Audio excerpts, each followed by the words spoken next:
আজকে আমি বানালাম পটল দিয়ে ডিমের একটা রেসিপি। আশা করছি আজকের রেসিপি তোমাদের ভালো লাগবে। এখানে আমি নিয়ে নিয়েছি ডিম। এখানে 5টা ডিম সেদ্ধ করে একটু নুন আর হলুদ দিয়ে মাখিয়ে রেখেছি। আর এদিকে নিয়েছি পটল। সবার প্রথমে ডিমগুলোকে একটু হালকা করে ভেজে নিতে হবে। ডিম এদিকে ভাজা হয়ে গেছে।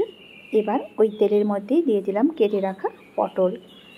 এখন পটলগুলোকেও নাড়াচাড়া করে একটু ভেজে নেব।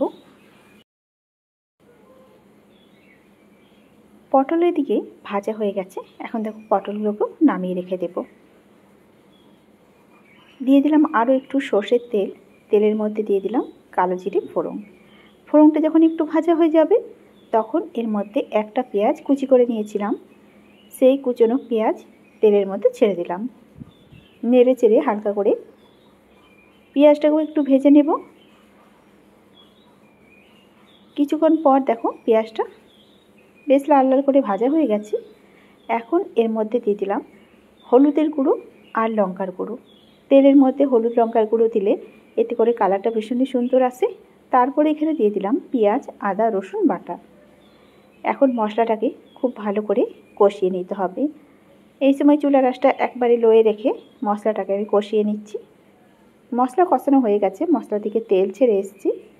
এই সময় দিয়ে দিলাম আমি পরিমাণ মতো এখানে নুন। আর এদিকে আমি 2টো টমেটো একটু সেদ্ধ করে নিয়েছিলাম, সেদ্ধ করে বেটে নিয়েছি। সেদ্ধ করা টমেটোও দিয়ে দিলাম এর মধ্যে।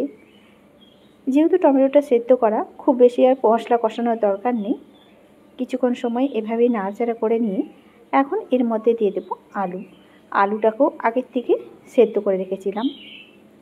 একটু নুন দিয়ে আলু সেদ্ধ করে রেখে এবার সেদ্ধ করা আলুটাও দিয়ে দিলাম ভেজে রাখা পটল।